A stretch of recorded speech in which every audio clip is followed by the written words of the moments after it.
ইসলাম সম্পর্কে মাঝে মাঝে কিছু দ্বিধা বা প্রশ্ন মনে আসে, এগুলোর উত্তর খোঁজার সবচেয়ে নিরাপদ এবং সুন্নাহসম্মত উপায় কোনটি?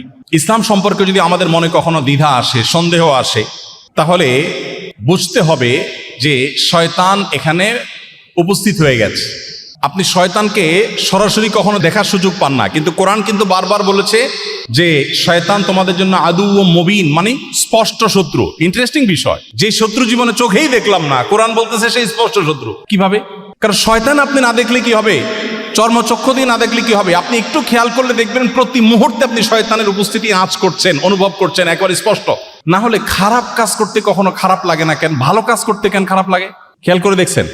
ফজরের সময় নামাজ পড়তে এত কষ্ট হয় কেন? ওই সময় একটা আকাম করার কথা বললে তো এত কষ্ট হবে না? কি বলেন? মানে এখানে কেউ একজন কাজ করছে। এই জন্য আপনার মনের ভিতরে যদি বাজে চিন্তা আসে, আপনি বুঝবেন যে শয়তান উপস্থিত হয়েছে। এক সাহাবী এসে বলেছেন, ইয়া রাসূলুল্লাহ, আল্লাহ সম্পর্কে আমার মনে বাজে চিন্তা আসে, আমার কি ইমানের কোনো ক্ষতি হবে? নবীজি বলেছেন, আরে এটাই তো ইমানের আলামত। তোমার মনে যে বাজে চিন্তা আসছে, এটা কেন আসছে? কারণ তোমার এই সম্পদ হরণ করার জন্য চোর হাজির হয়েছে। আরে যে বাড়িতে সম্পদ থাকে সেখানে তো চোর যায়। শয়তান তোমার মনের ভিতরে বাজে চিন্তা আনছে, মানে হলো তোমাকে ইমান থেকে বিচ্ছিন্ন করতে চায়। তুমি শুকর আদায় করো যে তুমি ইমানদার। আর যে বেঈমান, তার মনে এগুলো চিন্তা আসে না। কোনো বেঈমানের মনে বাজে চিন্তা আসে না, এই লেভেলে বাজে চিন্তা আসে না। এগুলো শুধু ইমানদারের মনে আসে। এই জন্য এগুলোকে অ্যাভয়েড করতে হবে। এবং যদি প্রশ্ন থাকে, সংশয় থাকে, আমি আপনাকে বলবো কোরআনটা শুরু থেকে শেষ পর্যন্ত অর্থ সহকারে বুঝে পড়ুন। আপনি যদি কোরআন সুন্দর করে অর্থ সহকারে বুঝে পড়েন, আমি পরিপূর্ণ দৃঢ়তার সাথে আপনাকে এই আশ্বাস দিতে পারি যে আপনার মনের সমস্ত সংশয় দূর হবে, আপনার ভিতরে ইয়াকিন এবং বিশ্বাস এটি দারুণভাবে গেঁথে যাবে। কিন্তু আপনাকে কোরআন অর্থ সহকারে বুঝে পড়তে হবে। ভালো করে কোরআন শুরু থেকে শেষ পর্যন্ত জীবনে একটি বার হলেও পড়বেন, ইনশাআল্লাহ দেখবেন আপনার অনেক প্রশ্নের উত্তর আপনি সেখানে পেয়ে গেছেন। কোরআন এমন এক অলৌকিক গ্রন্থ, এটা যতবার পড়বেন ততবার নতুন নতুন কিছু আপনি জানবেন, যতবার পড়বেন ততবার নতুন নতুন কিছু আপনি আবিষ্কার করবেন। আল্লাহ আমাদের সবাইকে খাঁটি মুসলমান হওয়ার তৌফিক দান করুন। মহিলা ও শিশু মন্ত্রণালয়ের নাম পরিবর্তন করে নারী ও শিশু মন্ত্রণালয় করা হয়েছে। নাম পরিবর্তন কতটা দরকারি ছিল এবং মহিলা শব্দটা থাকা এবং না থাকার মধ্যে কি কোনো পার্থক্য আছে? প্রিয় দর্শক, খুবই স্পর্শকাতর, খুবই সূক্ষ্ম একটি পরিবর্তন এটি। আমরা জানি এই সরকারের আমলে সবচাইতে বিতর্কিত যে কমিশন গঠন হয়েছে সেটা হলো যে নারী কমিশন। নারী সংস্কার কমিশনের দায়িত্বরত যারা ছিলেন এবং এই মন্ত্রণালয়ের দায়িত্বরত যিনি উপদেষ্টা আছেন, এ যাবৎ এই সরকারের যত বিতর্ক হয়েছে, বিতর্কিত কাজ ছিল, এর মধ্যে এটা ছিল সবচাইতে জোরালো বিতর্কের বিষয়।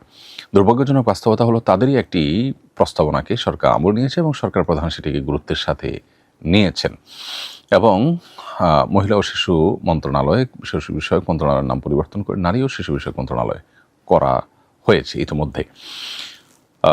প্রথম কথা হলো যে এই যে নারী এবং মহিলা, এই শব্দের পরিবর্তনের মধ্যে তো অহেতুক খরচ আছে, জটিলতা আছে। এই খরচ এবং জটিলতা বাড়ানোর কোনো যৌক্তিকতা অবশ্যই থাকার কথা নয়।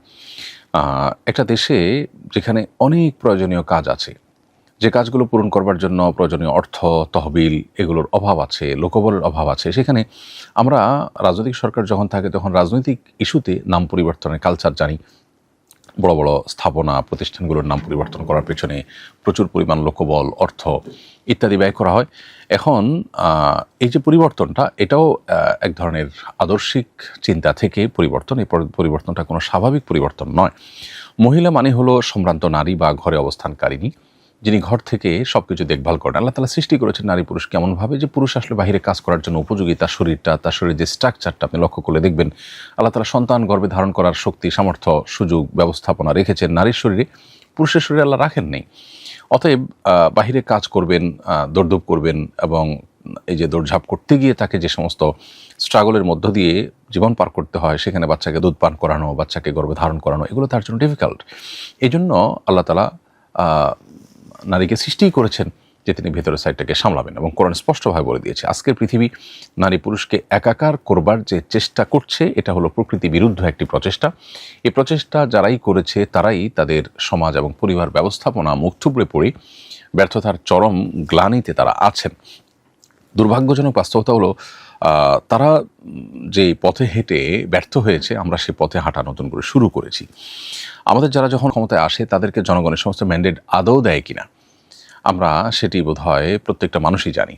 জনগণের ম্যান্ডেট ছাড়া শুধুমাত্র পশ্চিমাদের খুশি করার জন্য তাদের আইডিওলজিগুলোকে এখানে আমদানি করবার একটা প্রচেষ্টা আমরা দেখতে পারি। এই মহিলা নয় নারী এই শব্দের মায়ের পেঁচের মধ্যে সে বিষয়টি স্পষ্টত রয়েছে। এখানে মহিলা শব্দের মধ্যে যেহেতু ঘরে অবস্থানকারিণী এবং মহল থেকে মহিলা, মহলে বা ঘরে যিনি থাকেন ভেতরের সাইডটা যিনি সামলান সে কথা রয়েছে। আল্লাহ তাকে ভেতরের সাইড সামলানোর মতো করেই সৃষ্টি করেছেন, পাশাপাশি তিনি বাইরের সাইডে করতে পারেন, কিন্তু মূল স্ট্রাকচারটা আল্লাহ ওইভাবে তৈরি করেছেন।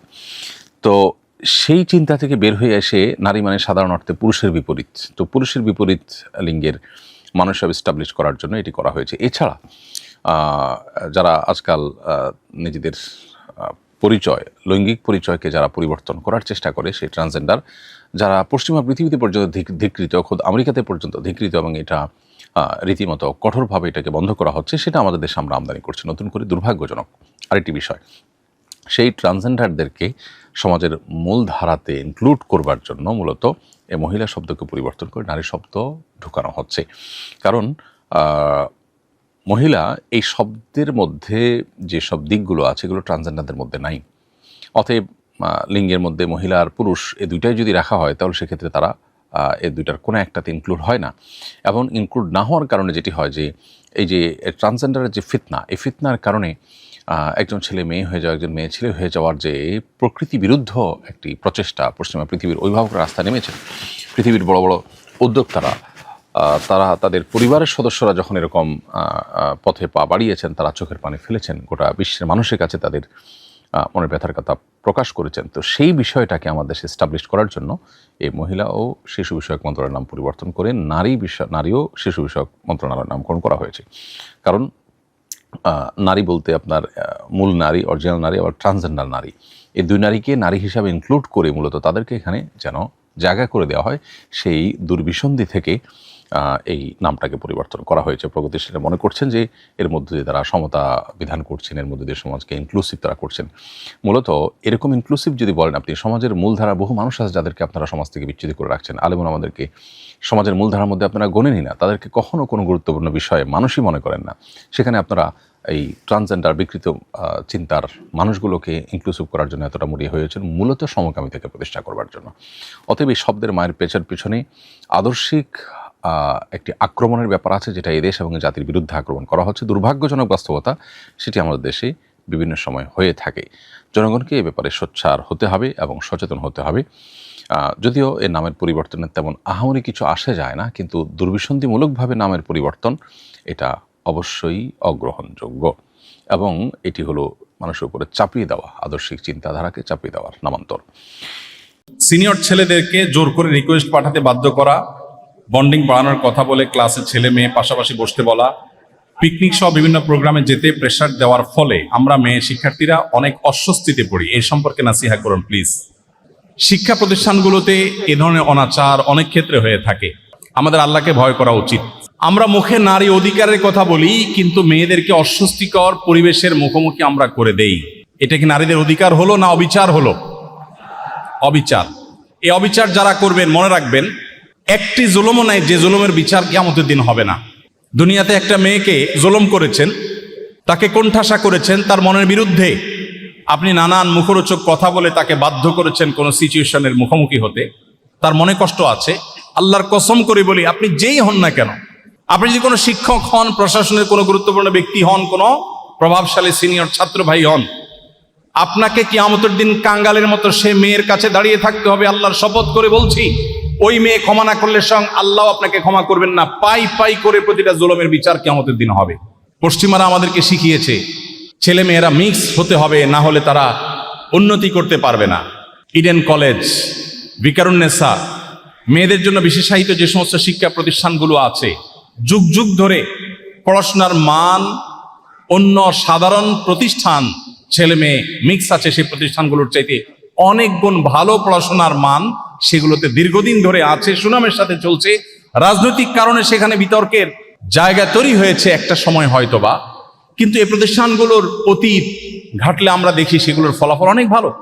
অতএব ছেলে মেয়েদেরকে একেবারে মিশিয়ে ফেলতে হবে, আলু ভর্তা বানায় ফেলতে হবে, ক্লাসের একেবারে বেঞ্চে পাশাপাশি বসাইতে হবে, মিশাইতে হবে, পিকনিকে নিয়ে যেতে হবে, পশ্চিমারা যা শিখিয়ে দিবে অন্ধের মতো সেটা অনুসরণ করা, এটা মেরুদণ্ডহীন কোনো মানুষের কাজ হতে পারে, কোনো ব্যক্তিত্বপূর্ণ মানুষের কাজ হতে পারে না। আপনার মধ্যে যদি মেরুদণ্ড থাকে, আপনি মেরুদণ্ড সোজা করে বলবেন আমি মুসলিম, আমি বাংলাদেশি, আমার বাংলাদেশের এখানকার কালচার আছে, বাস্তবতা আছে, আমার এখানকার হিন্দু মেয়েও মাথার উপর কাপড় দেয়, মুসলিম মেয়ে মাথার উপর কাপড় দেয়, অতএব পশ্চিমা আইডিওলজি আমাকে গোলালুর মতো করে মিশিয়ে ফেলতে পারে না। আমি পশ্চিমাদের কাছ থেকে জ্ঞান বিজ্ঞান নিব, কিন্তু তাদের জ্ঞান বিজ্ঞান, তাদের তথ্য প্রযুক্তি, এগুলোর পাশাপাশি তাদের যে অপসংস্কৃতি আছে, তাদের যে বস্তা পচা সস্তা কালচার আছে, সেগুলোকে আমদানি করে আমার পরিবেশ নষ্ট করি। অনেক বিশ্ববিদ্যালয় আছে, অনেক শিক্ষা প্রতিষ্ঠান আছে, যেটা চারপাশ দিয়ে যখন যাই, ক্যাম্পাস যখন প্রদক্ষিণ করি, আমার কাছে মনে হয় আমার এই তরুণ বন্ধুরা অনেকে, আমি সবার কথা বলছি না, অনেকে তাদের বেশভূষা, তাদের ড্রেস আপ, তাদের কালচার, তাদের উঠা বসা, তাদের লাইফস্টাইল দেখে বোঝার কোনো উপায় নাই এরা বাংলাদেশের সন্তান। তাদের দেখে মনে হচ্ছে যে তারা কোনো পশ্চিমা পৃথিবীতে বসবাস করছে। একটা জাতি নিজের কৃষ্টি কালচারকে হারিয়ে ফেলা, নিজের জাতিসত্তাকে হারিয়ে ফেলা, নিজের আত্মপরিচয়কে হারিয়ে ফেলা, এর চেয়ে দুর্ভাগ্যজনক বাস্তবতা আর কি। অতএব আমরা তাদের কাছ থেকে ভালো কিছু গ্রহণ করব, কিন্তু বস্তা পচা সস্তা জিনিসগুলো নয়। একজন মেয়েকে আল্লাহ তাআলা মেয়ের মতো করে সৃষ্টি করেছেন, পুরুষকে পুরুষের মতো সৃষ্টি করেছেন। আপনি একাকার করে ফেলবেন, মিশায় ফেলবেন, আপনি ভর্তা বানায় ফেলবেন, গোলালু বানায় ফেলবেন, একবারে খিচুড়ি বানায় ফেলবেন, আপনি ব্যর্থ হবেন নিশ্চিত। গোটা পৃথিবীর উন্নত দেশগুলোর অনেক ভালো দিক থাকলেও এই জায়গাটাতে তারা দারুণভাবে ব্যর্থ হয়েছে। তাদের সমাজ ব্যবস্থা, পরিবার ব্যবস্থা, তাদের পারিবারিক বন্ধন সবকিছু মুখ থুবড়ে পড়েছে। আজ এই ব্যর্থতার অন্যতম প্রধান কারণ হলো আল্লাহর সিস্টেমের বাইরে যাওয়া। সৃষ্টিকর্তা তৈরি করেছেন দুজনকে ডিফারেন্ট আপনার প্যাটার্নে, সম্পূর্ণ ভিন্ন ভিন্ন প্যাটার্ন দিয়ে আপনি মিশে একাকার করে ফেলবেন সবকিছুতে, আপনি পারবেন না এবং করতে যাবেন আপনি ব্যর্থ হবেন। অতএব প্রতিষ্ঠানে, শিক্ষা প্রতিষ্ঠানে যদি এরকম করেন, শুধু মেয়ে শিক্ষার্থীদের কথা না, অনেক জুনিয়র শিক্ষার্থীদের প্রতি সিনিয়র ভাইরা জুলুম করেন, আছে না নাই? কিয়ামতের ময়দানে এই সিনিয়র ভাইরা কাঙ্গালের মতো, এই সিনিয়র ভাইটা একসময় হয়তো হাজি সাহেব হয়ে যাবে, গাজী সাহেব হয়ে যাবে, লম্বা দাড়ি রাখবে, জুব্বা পরবে, টুপি পরবে, নামাজ পড়বে, তাহাজ্জুদ পড়বে, দান করবে, সাদাকা করবে, হজ করবে, ওমরা করবে, এমনকি হয়তো ওয়াজ নসিহত করবে, হয়তো অনেক বড় বড় লেকচার দিবে, কিন্তু সে কলেজ লাইফে, স্টুডেন্ট লাইফে, সে ইউনিভার্সিটি লাইফে তার কোনো ছোট ভাইয়ের প্রতি অবিচার করেছে, তাকে কোনোভাবে টিজ করেছে, অত্যাচার করেছে, জুলুম করেছে। কিয়ামতের ময়দানে নবীজির হাদিস বলছে ওই হাজার হাজার ওমরা, হজ, নেকামলের পাহাড় নিয়ে উঠা মানুষটা কাঙ্গালের মতো ওই জুনিয়র ভাইটার কাছে গিয়ে দাঁড়াবে। রিক্সাওয়ালার সাথে দুর্ব্যবহার করেছেন, ভাড়া দেন নাই, কলেজ ইউনিভার্সিটি স্টুডেন্ট, ধমক দিয়ে চলে আসছেন, গালি দিয়ে চলে আসছেন, আপনার হয়তো মনেও নেই। কিয়ামতের ময়দানে দেখবেন চাচা ঠিকই দাঁড়ায় রয়েছে। আল্লাহর কসম আপনি সেদিন পার পাবেন না। আল্লাহকে ভয় করবো তো ইনশাআল্লাহ, কারোর প্রতি অবিচার আমি করব না, ঠিক আছে তো ইনশাআল্লাহ? আল্লাহ আমাদের সবাইকে তৌফিক দান করুন। রাজনৈতিক দলগুলোর নির্বাচন পূর্ব ইশতেহারের তোড়জোড় চলছে, কি ধরনের প্রতিশ্রুতি কামনা করেন একজন নাগরিক হিসেবে? বিভিন্ন রাজনৈতিক দলগুলো তাদের নির্বাচনী ইশতেহার প্রকাশের কাজ শুরু করে দিয়েছেন এবং নির্বাচন পূর্ব ইশতেহার প্রস্তুত এবং প্রকাশের এই সময়টাতে আমি দেশের একজন নাগরিক হিসাবে আশা করি যে দেশের মানুষের ধর্মীয় মূল্যবোধ, যেটাকে আজ অনেক বছর যাবৎ নানাভাবে চেপে রাখার চেষ্টা করা হয়েছে, এটাকে কোণঠাসা করে রাখার চেষ্টা করা হয়েছে, যার ফলে জাতি হিসাবে আমরা ক্ষতিগ্রস্ত হয়েছি। দুর্নীতিসহ নানা অনিয়ম আমাদের সমাজে ঝেঁকে বসেছে। অতএব রাষ্ট্রের প্রত্যেকটা স্তরে ধর্মীয় মূল্যবোধকে সর্বোচ্চ গুরুত্ব দেওয়ার ব্যাপারে প্রতিশ্রুতি রাজনৈতিক দলগুলো যেন দেন, সেটি আমি প্রত্যাশা করি। এবং সেই সাথে একটি রাষ্ট্র তার যে আইডিওলজিক্যাল দিকটা, সেটা স্পষ্ট হতে হয়, পরিষ্কার হতে হয়। এদেশের নাগরিকেরা যা চান সেটা কি রাজনীতিবিদরা করেন? সেটা কি দেশের তথাকথিত সুশীল সমাজ করেন, নাকি তারা কোনো কিছু আরোপ করতে চেষ্টা করেন? এই বিষয়টি পরিষ্কার হওয়া দরকার নির্বাচনী ইশতেহারের মাধ্যমে।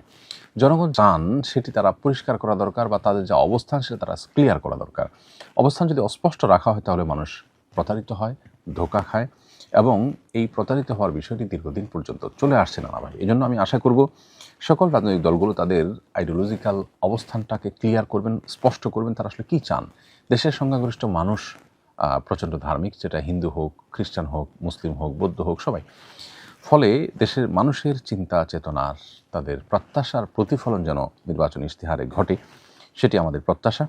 সেই সাথে আমাদের দেশে যত অনিয়ম আছে, যত দুর্নীতি আছে, বিশেষ করে দুর্নীতির বিরুদ্ধে এবং অপশাসনের বিরুদ্ধে জিরো টলারেন্সে যাওয়ার ব্যাপারে নির্বাচনী ইশতেহারে কথা আসা দরকার।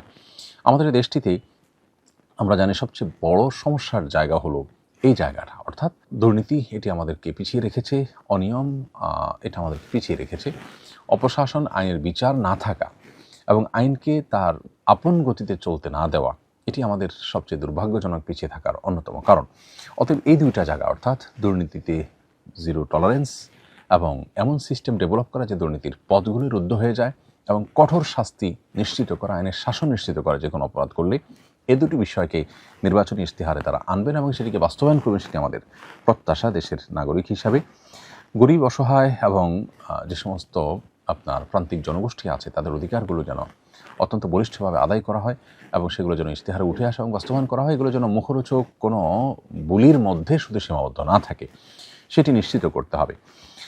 সেই সাথে মাদ্রাসা শিক্ষার্থীদেরকে, ইমাম সাহেবদেরকে, মসজিদের মুয়াজ্জিনদেরকে এবং অন্যান্য উপাসনার ব্যক্তিবর্গকে সমাজের মূলধারার সাথে ইনক্লুড করে তাদেরকে সমাজের উন্নয়নে ভূমিকা রাখবার সুযোগ করে দিতে হবে। তা নাহলে একটা দেশ, একটা রাষ্ট্র কখনো এগিয়ে যেতে পারে না। মাদক, জুয়া, পর্নোগ্রাফি, যৌন অপরাধ এবং ডিজিটাল যে সমস্ত অপরাধ হয়ে থাকে, গুনাহ হয়ে থাকে, সেগুলোর পথ বন্ধ করতে হবে। পশ্চিমা যে আইডিওলজিকে, বিশেষ করে কৃষ্টি কালচারকে, পশ্চিমা যে সংস্কৃতিকে, সেটাকে আমদানি করবার যে একটা চেষ্টা চলছে, এটা বন্ধ করতে হবে এবং এটা বন্ধের পরে পরিষ্কার নির্বাচনী ইশতেহার থাকা উচিত বলে আমি মনে করি। আমি আশা করি, প্রত্যাশা করি যে রাজনৈতিক দলগুলো জনগণের প্রত্যাশা পূরণ করতে সার্থক হবেন, সক্ষম হবেন এবং মানুষকে নতুন করে আশা দেখাবেন। প্রত্যেকটা মানুষ কিন্তু দেশে অনেকখানি হতাশ রাজনৈতিক দলগুলোর আচার আচরণ, তাদের প্রতিশ্রুতি এবং বাস্তবায়নের ব্যাপারে। আমি আশা করব যে নতুন বাংলাদেশে সেটির অবসান ঘটবে। যারাই আসবেন তারা সেটি লক্ষ্য করবেন। আল্লাহ তাআলা তাদেরকে সেই তৌফিক দান করুন। আমরা মনে প্রাণে তাদের সবার প্রতি সেই আশাবাদ ব্যক্ত করছি এবং আল্লাহর কাছে সে দোয়াও করছি।